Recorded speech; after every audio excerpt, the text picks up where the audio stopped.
Hello guys, welcome back to my YouTube channel. તમારા બધાનું સ્વાગત છે મારા એક નવા વિડીયોમાં. અને આજના વિડીયોમાં વેદ એમ કહે છે મારે બધાને હાઈ કહેવા આવું છે. તો જો વેદ બધાને હાઈ કહે છે તો તમે લોકો પણ એને હાઈ કહી દેજો.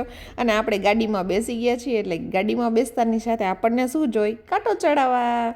આહા. અને આપણે કાંટો ચડાવી લીધો ને તો એટલી વારમાં વેદ તો જો સૂઈ ગયો. હવે વેદ છે ને સૂઈ જાય ને મસ્ત મજાનો, પછી આપણને એ વાંધો આવે કે આપણે શું કરવું. આપણને પછી આવતો તો કંટાળો, અને એટલો કંટાળો આવતો હતો કે આ ટ્રાફિક જો ગાડી એક તો ચાલે ન હોય, એક તો વેદ સૂઈ ગયો.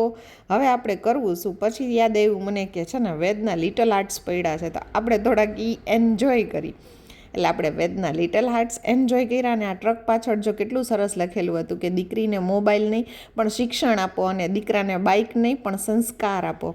એટલે મેં એનો વિડીયો લઈ લીધો ને પછી તો આપણને રસ્તો થઈ ગયો ખાલી. એટલે આપણે તો મોરે મોરો મસ્ત આપણા લોકેશન ઉપર આપણે પહોંચી ગયા. અને આવામાં જતા હતા તો રસ્તામાં જો વિન્ટેજ ગાડીઓ બધી એટલી ડેકોરેશન કરેલી હતી. અને અહીંયા આગળ જો એક્સિડન્ટ થઈ ગયું હતું ટિયાગોનું, અને અહીંયા ટ્રાફિક પાછો જામ થઈ ગયો હતો કેમ કે એક્સિડન્ટ થઈ ગયું હતું ટિયાગોનું અને બાઇકનું.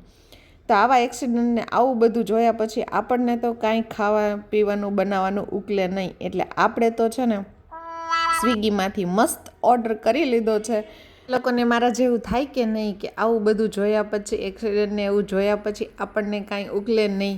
કેટલું બધાને લાગ્યું કર્યું હોય ને આવું જોયા પછી કાંઈ કામ કાજ કાંઈ ઉકલે નહીં. જો મને તો આવું થાય કે આવું કંઈક કોકનું જોઉં ને પછી આપણને થોડીક વાર તો કંઈ ઉકલે જ નહીં.